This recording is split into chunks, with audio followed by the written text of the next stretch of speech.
We're back. So we've covered quarterback. We've covered a decent amount of the offensive line. But my main man, Trent, definitely wants to get to a little bit more. So we're going to peel back some layers of the onion on some wide receiver and maybe even some running back. You are Locked On Oklahoma State, your daily podcast on the Oklahoma State Cowboys. Part of the Locked On Podcast Network. Your team every day.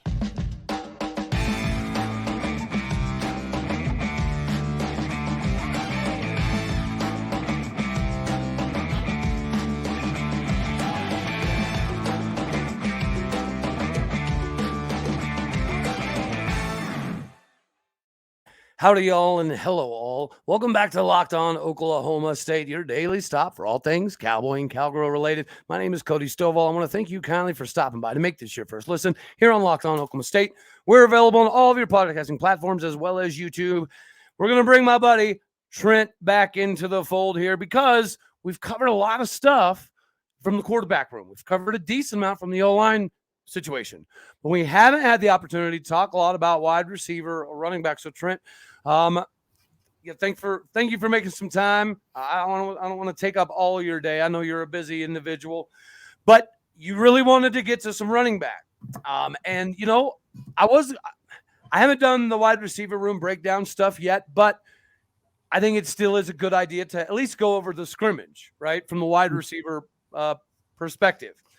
And what we saw from the scrimmage, nobody really stood out as in like, oh, crap, there's the next Des Bryant, right? And we did see that a year ago with Jaden Bray. Jaden Bray stood out so much in spring that, you know, that was a lot of the conversation. And it wasn't exactly that. What it was more of was everything's well-rounded, right? And you had some curiosity about some of the new people coming into the fold. So before we kind of dive into the scrimmage part of it, in your opinion, what do you think we could anticipate at the wide receiver position? And who should we really watch out for? Well, I think, you know, even with the guys that OSU lost this offseason, you know, we lost some really good talent. You know, Boogie was a huge loss. You know, for a freshman, he had potential to be really good. Hope he strives at Houston, and same with Bryson Green, man. He's just that big body dude you could throw the ball up to go pull it down. I wish him luck, and I hope it all works out for him at Wisconsin. Right. But I think, you know, OSU definitely reloaded at the wide receiver position, and I think we have a lot to be excited for this year at wide receiver. I mean, we still have some very, very solid guys, whether they were already on the roster or guys coming in. But I think, you know, a guy that's going to obviously, you know, Jaden Bray, he rough year last year. He was hurt the majority of the season, so he never hit the potential that we wanted to see out of him. But I think that DeZaun Stribling, dude, that's out of Washington State. Obviously, Oklahoma State has had good luck with Washington State wide receivers in the past, so yes. I'm really looking forward to that guy. I think he's going to and you know, you referenced like Tay Martin, right? We got Tay Martin from Washington State, came to O State, and his first year, the getting in shape in Stillwater, Oklahoma, and getting in shape in Washington are clearly two entirely different things. Yep. So it took him a whole year to even physically be ready for the Big 12 game. It was what it was. DeZaun Stribling does not come in with that problem. DeZaun Stribling came in 100% ready to rock and roll for the most part, right? A little bit of body by glass. He was able to put on, 5-7 pounds range in a very short amount of time and also maintain the speed. You did mention Jaden Bray. We do all think that he is that next potential Tylan Wallace, Justin Blackman, James Washington type of mold, right? And you're right. Yeah, last year he was plagued by the same injury twice. He broke the same exact spot 2 times. Well, and like even with Jaden Bray, I mean, you look at like the Z position, we still have Blaine Green, we have Talyn Shettron, and we still have Rashad Owens. Like Rashad Owens is a dude that I can't figure out about because he has the potential to be so good, but I don't know if he just doesn't get the reps or what it's drops. Yeah, it's drops, my guy. I think of him every time I think of Rashad Owens. I think of 2 years ago when we made it to the Fiesta Bowl when we played Baylor at home. Spencer Sanders threw that bomb to him in the end zone. He had that phenomenal catch, great catch. So he's a but big. he also dropped a 5-yard stop route in the same game. Yeah, and I get it. And I mean, like I said, he's just a big body dude. So I'm curious. There's, a couple guys, even Brennen Pressley, after his sophomore year, he had looked so good. And last year, man, he just had he didn't play very well. I feel like he had, especially in that Kansas State game, he had that catch where he caught the ball and, he fought for extra yardages and just tried to just try to dance with the ball and ended up fumbling the ball. I'm like, bro. And that was when that was a huge momentum swing, because I think at that point they were already up on us, was it 14-0 or 21-0? And so we were just trying to score. You know what I mean? Yeah. You know what I'm talking about? And so, I just feel like Brennen Pressley didn't have a great year last year. So I think all of our wide receivers have something to prove. And like I said, the Iowa transfer, Bruce coming in, I'm curious to see what he can do, just because Arland Bruce, just because, Iowa, they're obviously not known for their offense. So he's like a big question mark, but I know you got some information on him. Yeah. So I think all of them, man, it's going to be fun to see what our wide receivers can do this year. And I think we have the potential to be really good at the wide receiver position. And that's obviously one thing I'll give Casey Dunn credit for. He's a phenomenal wide receivers coach. But the question is, with him being the OC, how much is he actually coaching the wide receivers? You know what I mean? So, well, with Gundy getting back into the offensive game planning role, you would assume by default, at least, that he would be able to focus much more on the wide receiver position. We don't know, but I definitely agree with you. We're not devoid of talent. And the thing that I think doesn't get talked about enough is, with this new style of offense, we're not going to be chunking it up 75 times a game. It's just not going to be that way. It's going to be more strategic, which means these players are going to have to make the most of the opportunities, which is why somebody like a Jaden Bray is going to be important, because jump balls are a necessity. Winning jump balls, it's a must, especially in the Big 12, especially when you're facing 3-3-5 defenses, right? And we have that in Bray. It looks like we might have that in DeZaun Stribling. Now, I think if somebody you could say did impress the most was probably Leon Johnson III. And again, it's so funny. I really hope that he does produce, because that poor guy's been blasted by people saying, oh, look at us tiptoeing through the tulips to get somebody from a Division III George Fox University. Nobody even knew George Fox was a university. Yeah, okay, all true. But again, a San Diego Chargers scout told him, bro, you're screwing yourself. You're D1. You need to go D1. So that's what he did. And we're talking about the jump ball guy, right? He was that guy in the scrimmage. He's the one who showed up, and he caught the high point balls. He even caught a high point for a touchdown. Now, you mentioned Arland Bruce. He had a touchdown as well. And you also mentioned BP, which I think is crucial in the conversation, because they appear to be in the same mold. Brennen Pressley and Arland Bruce appear to be in the same type of breadth of a wide receiver. And you are right. Brennen Pressley did not have a great year, but I don't think it was on BP. I think that was on the coaching. Okay, so go back and look at like the Whedon type deal, right? What was Whedon's objective? And we know this because they had a stopwatch in practice and they would have like little competitions. The objective was to get the ball out of his hands in under 2.4 seconds. So your Josh Coopers, your Josh Stewarts, your David Gliddens of the world from then, right? Josh Cooper, those guys always looked very, very good because we utilized them, right? And I think missing out on tight end may have had a hand in why we didn't use our slot receiver position effectively. But, dude, how often did we ever get BP in the middle of the field? True. It didn't. Like, if you go back and look at film, that was so frustrating about Brennen Pressley and even John Paul Richardson, right? You have guys that are cut in the mold of settling down in a zone defense and finding the holes, right? Finding the soft spots. And we didn't utilize it offensively in game planning. Why? I don't flipping know. It never made sense to me. It's like, why would you get these guys in the Josh Cooper mold and not use them like you used the Josh Cooper? It made no sense to me. So hopefully with the development of the tight end, the simplification of the offense going back to more of a running style, maybe this is what we need to get more of those intermediate routes opened up for your BPs, for your Ollie Bruces, for your Rashad Owenses of the world. Because, again, we're not devoid of talent, and we're not going to be reliant on wide receiver as much as we have been in recent memory. Well, when you bring up those old heads, man, it makes me sad because that, those some good times in Stillwater, 2011, 12, 13s, we had some phenomenal slot receivers, and we just had some great receivers all around. And, that's when we were, considered the best offense in the country. And, dude, Josh Stewart, right? A good weapon for J.W. Walsh. That dude ran maybe a 4.6. Like, you know what I mean? I'm being slightly beneficial to his time there. And we were able to throw him open, right? Instead of relying on him to shimmy, shake, and wiggle his way free like a BP does, we got him in spaces where he could utilize, his lack of speed. But that's not the problem here. We know BP is faster than all daggone get out.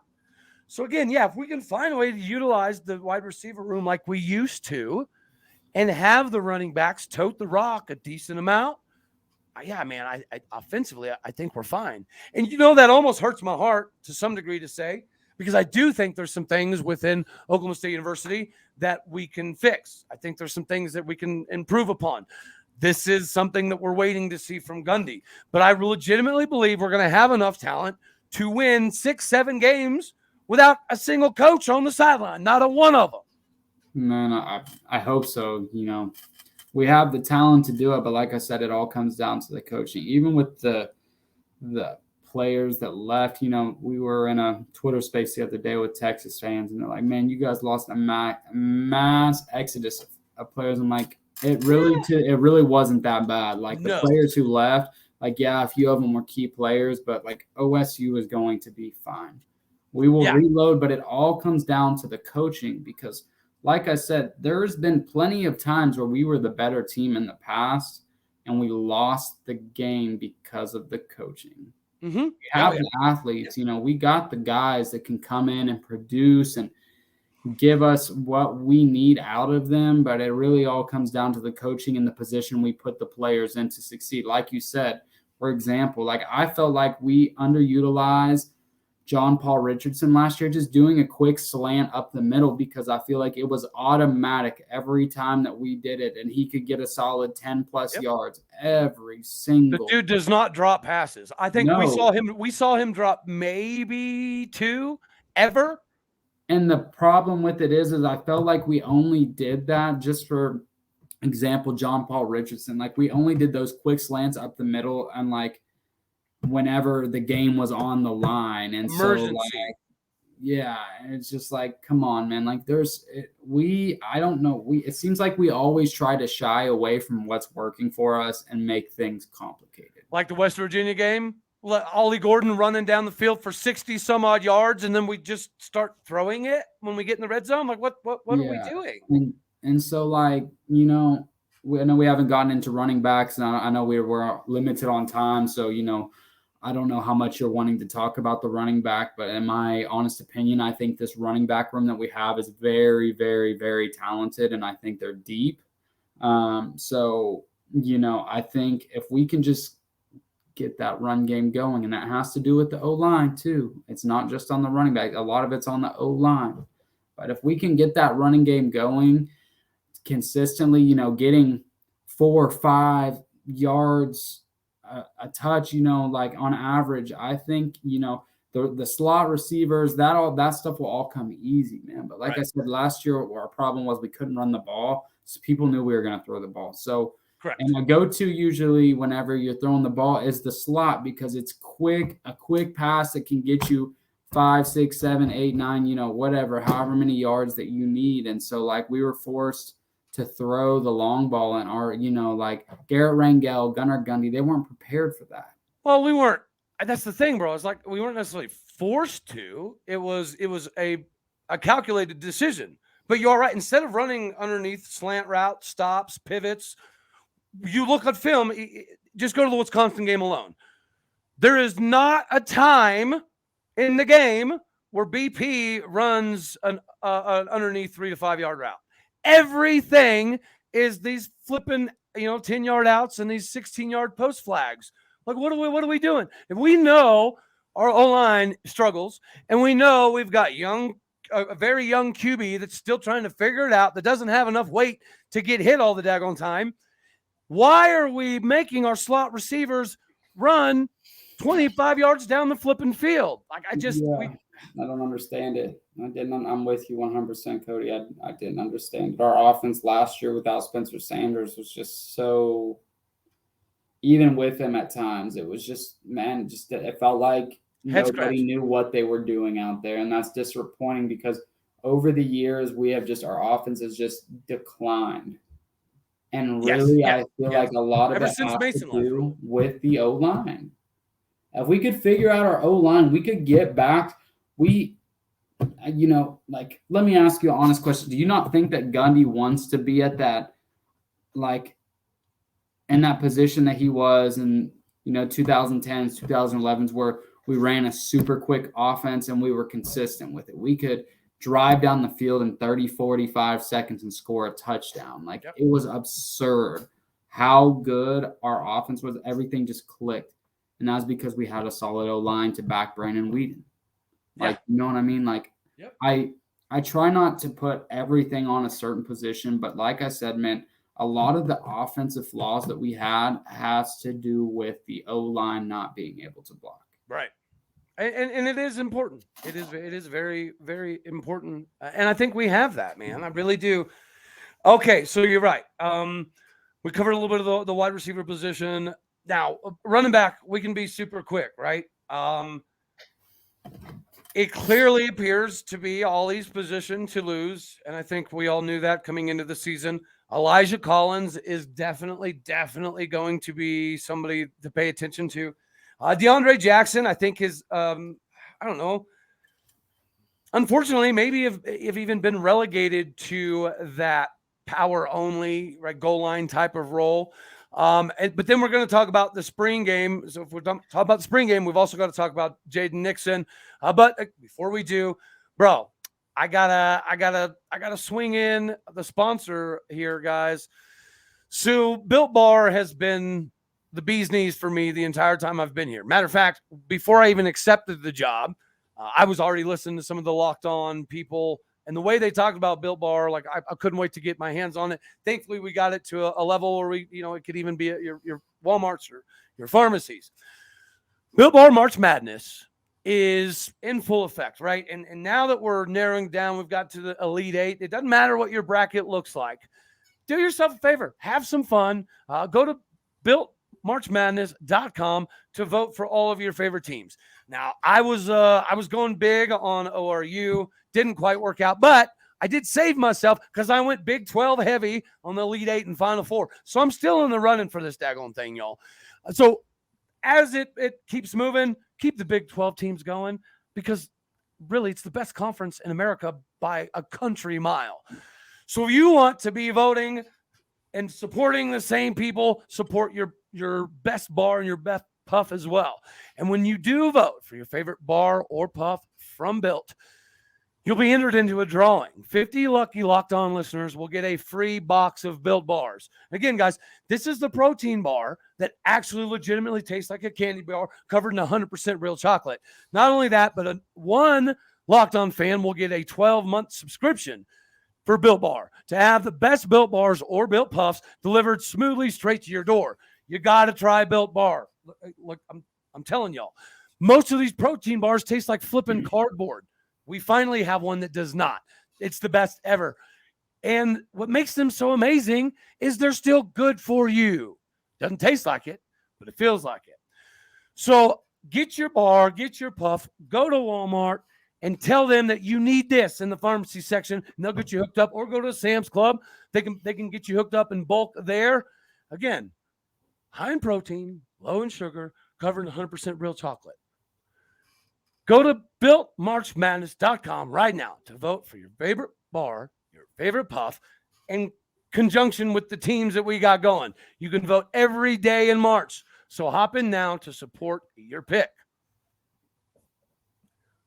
All right, my dude. Jaden Nixon. really was the most consistent of the scrimmage, right? He didn't go backwards. He didn't shuffle side to side too much. He wasn't looking to get east and west. He was looking to get north and south, but he has the shimmy. He has the shake.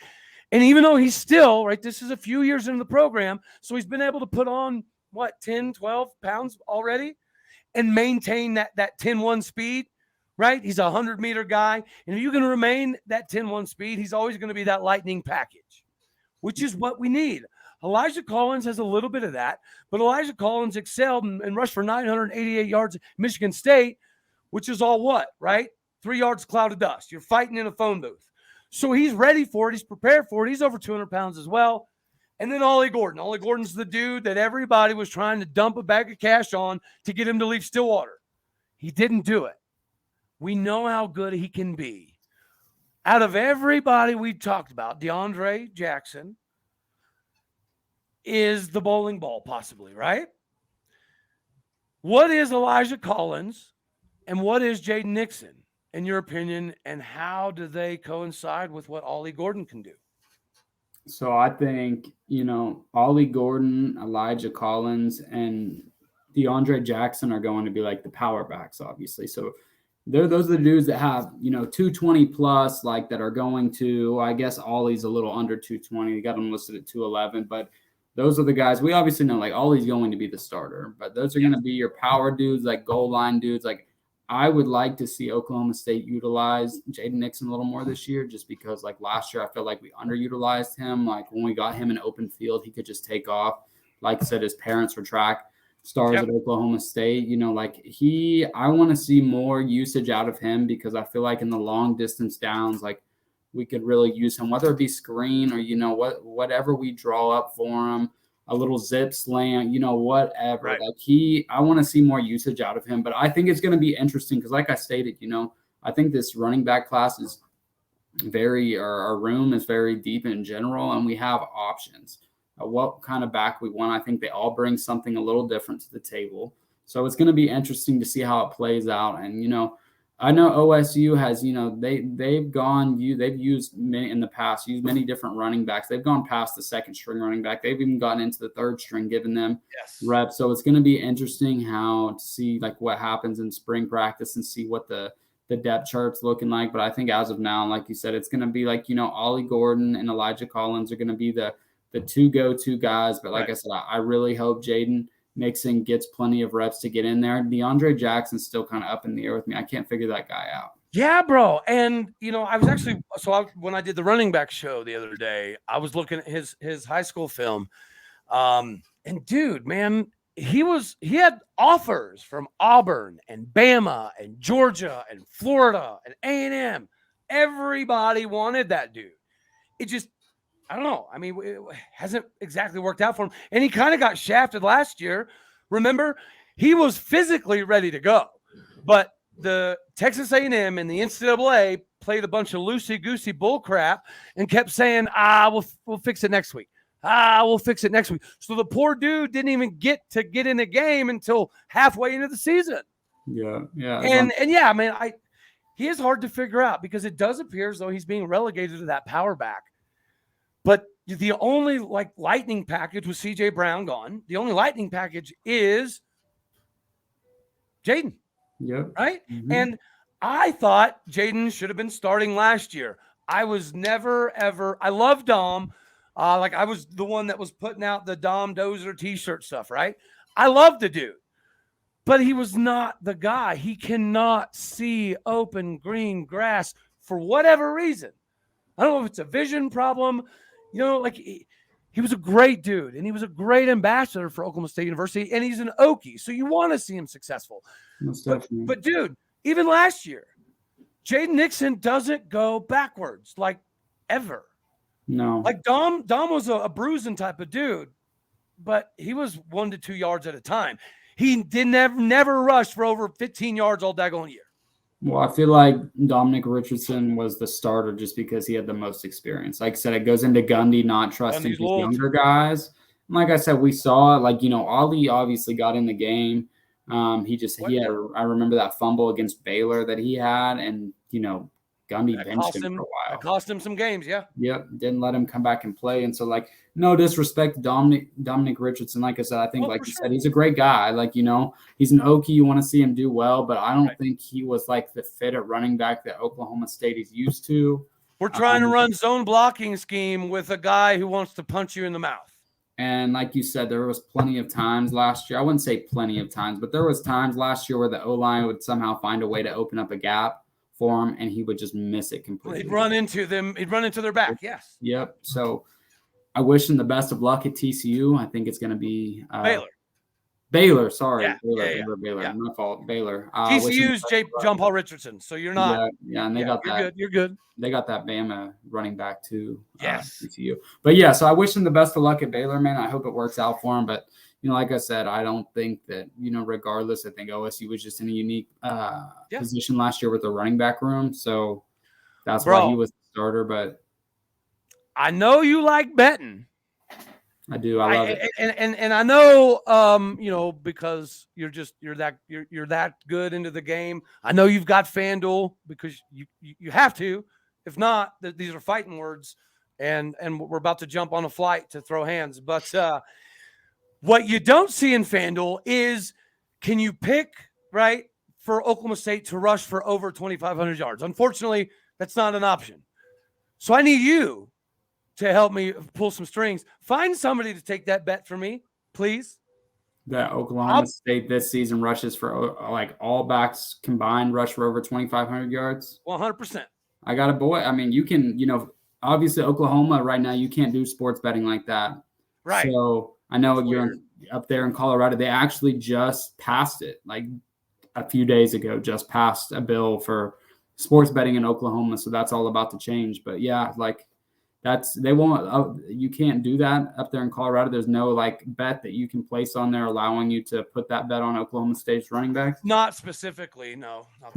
That's interesting. Yeah. I'll definitely look into that for you. I mean, I know there's people that will say, oh, I'll take that bet. Did you not watch us play last year? No. I got totally. Yeah. I mean, we'll get someone that comes on the Twitter space. Yes, bro. Yes. Whether it be a Texas fan or whoever. Dude, we've had Texas fans, Miami fans, Florida State fans, Texas A&M fans, South Florida fans, Central Florida fans, Utah fans. These spaces, man, they can get fun. And we've had, were you in that space that got up to like 450, 500? You were in that one too, right? Plenty of good ones. And guys, for none, like some of y'all that haven't, you know, been in a Twitter space, you're not super familiar with them, definitely check them out. If you're a big sport nut like Cody and I am, like, you know, it's cool to chop it up with any fan base, you know, some of them, you know, it doesn't matter. Just talking sports in general, you know, if you got a passion for it, go in and listen to them. Like, I have people I know that I messaged myself, Cody, that, you know, they've come, that DM'd us saying like, hey, we love your guys' spaces. You know, you guys Jason's really good too. Yep. Shout out to Jason, you know, that, you know, people love to listen to it. And to be honest with you, it's a different perspective than like what you're going to hear on, you know, the radio, like the sports urinal and all that. Like, you know, we give honesty. It's not biased. Yeah, the sports, that's what we call it here in Oklahoma, the sports urinal, because those guys are bimbos. So, you know what I mean? Like, it's just cool. Definitely check it out. If you can follow Cody, you know, his Twitter handle's posted down low. I'm Trent Snitz. We run Twitter spaces quite often. At Trent Snitz. At Trent Snitz, you know, and we chop it up with all different fan bases. It's super fun. It's really cool. And I think Jason's is at Jason53 Dad. I'm pretty sure that's it. I'm 90% sure that's it. Did he? It's all right, man. I might be wrong. I've been wrong once before back in 97, but yeah, we'll see. Did you give him a shout out whenever he came on your show for Twitter? Like, hey, follow Jason at so-and-so, or did he promote his Twitter handle on that? No, neither of us did. Neither of us did. Really? Yeah, that's on me. That's the failure of the host, which was why I wanted to squeeze it in here. Yeah, we did a whole show, and it's tracked very well, right? The numbers did pretty daggone good on YouTube, and yeah, we didn't plug his Twitter not one daggone time. Dang, you'll have to have him back on the show sometime. I know, bro. I know. Well, so I'm glad you said that, because I was going to recommend. One of the things that I want to do a little bit later on is maybe around fall, Okay, I'm going to have like Kai Staley or Tatum Bell come back on the program, and we'll do another deep dive breakdown of the running backs. But I want to do a three-way with you and Jason about how fall camp's going as well. Yeah, let's do it. I mean, for sure. Obviously, we'll stay connected up until then. So, we'll definitely get some more ideas out there. And, I'll gladly come on the show anytime you'd like me to, or have anything you want to discuss. Well, bro, good and daggone well, we're going to have to do it again because we're both big-time baseball nuts. And on those Twitter spaces, right, we drive a lot of the baseball with our homie Shannon, our buddy David Shaw. And we didn't even have a chance to get to that today. So now here it is, man. Now we're going to have to do a Twitter space. So for everybody, I'm going to put this out, right? We're going to send this stuff out. We're going to we'll do a Twitter space this evening just because we didn't get to cover everything that we wanted to cover today, but we did cover the nuts and bolts of what O State fans are looking for, right? Everybody wants to know what's happening at quarterback. Everybody wants to know what's happening at running back. Wide receivers, I'm still going to do a video-based breakdown, but it was really good to kind of get some of the scrimmage information out there for people to know that we are going to be fine. We've got 2 Brennen Presleys. One just happens to be from Iowa now. And we've got some go-get-it receivers, right? Leon Johnson III, he's going to be a high point red zone type of guy. Jaden Bray should fit in that Justin Blackman, Des Bryant, James Washington type of role for us. And then as you mentioned earlier, that's not even considering the Z position where we still have Shettron. We still could potentially have Owens. DeZaun Stribling's obviously going to be a factor there as well. Yeah, man, we're not as loaded depth-wise as we were last year at wide receiver. But I think with what we have mixed in with the tight end position, it's going to be beyond sufficient. Yeah, for sure. It's going to be, like I said, the team overall is going to be a question mark this year where there's a lot of questions going into it. But, I mean, you could say that about the Big 12 in general. A lot of teams, even with the 4 new teams coming in, right? Even OU, Texas, there's everyone lost key pieces to the portal or – players to draft. And so it's going to be an interesting year. And we didn't really get to get into that, but we can do it another time, obviously. Twitter space. Yep. And that's the thing, everybody.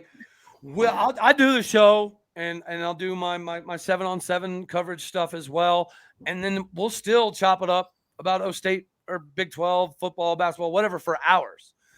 So again, if you're somebody that's looking for content, we put a lot out on a daily basis, whether it be through the show or the Twitter spaces. So, dude, Trent, thank you very much for coming on, brother. I do greatly appreciate your time. Let the fine people out there know how they can get a hold of you, how they can contact you, how they can follow you, and what you got going on, Bubba. First and foremost, thank you for having me. It's always fun. Like I said, I appreciate being on and getting to chop it up with you a little bit. Guys, you can obviously reach out to me on Twitter. It's at Trent Snitz. That's my handle. That's the best way to get a hold of me. If you have any questions sports-wise, you can always DM me. Like I said, Cody's plugged in. Jason's plugged in. There's a lot of good Oklahoma State accounts to follow on Twitter. You just kind of got to get on and join some of those spaces and hear some dudes out here if you like what they have to say. My guy. All right, Yes, man. sir. All right, so I will ask you one more thing. Shoot. Who of the 4 new teams do you think is the most immediate threat to contend for the title, and who do you think is the most long-term threat to contend for titles? I think immediate, probably BYU. I agree. They just because they're used to playing. Last year, they probably had one of the hardest schedules in the country. They play a Power 5 schedule almost every year. Yeah. I think the team that has the most to prove coming in would probably be UCF, just because they've been pumping their chest for years about wanting to get that national recognition of being a solid college football program. And so I think we've talked about it in some spaces, but I think in due time with them moving up, they're making more money now. Obviously in Florida State, Miami, I think that they can. They're going to be making significantly more. Yeah, now, in a couple of years it'll be double what Miami and Florida State are making. I think they have the potential in a few years to recruit really well and be, like I said, with their move, I think that's going to impact UCF in a great way. So I agree. We'll see what goes on there, but yeah, I think BYU for sure this year. If Cincy keeps a hold of Fickle, probably a different story. Would I was agree? very excited for Fickle to, or for Cincy to come in because of Fickle. But when he left for Wisconsin, man, that was definitely a buzzkill. Well, and as it comes to Houston, man, it's always going to be about the two deep. That's going to be the same conversation about UCF is two deep, Cincinnati two deep. BYU might be the most prepared two deep wise, which is why I completely agree with you. I will say this. Maybe I'm looking at it through, I don't know, not proper lenses, but I do feel that Stephon Johnson Jr. is going to break records at Houston, and he's going to be a problem for not only us, but the entire Big 12. Yeah, and they've also got Donovan Smith from Texas Tech at QB. So they're again, is there too deep anywhere near it needs to be? No. But their starters are going to give people some fits. Yeah, they definitely had some dudes the day that Boogie committed to Houston. They had like 4 or 5 other dudes commit, and they were all dogs. Like, I think Houston has potential to be good. I think, like I said, it may take a year or two, but it's just, man, it's exciting. It's definitely an exciting time for the Big 12 because, like I said, there's so many question marks. So we'll see. But real quick before we hop off here, if you had to do a way too early, who do you think is going to be in the Big 12 championship? Who do you got? 2 teams.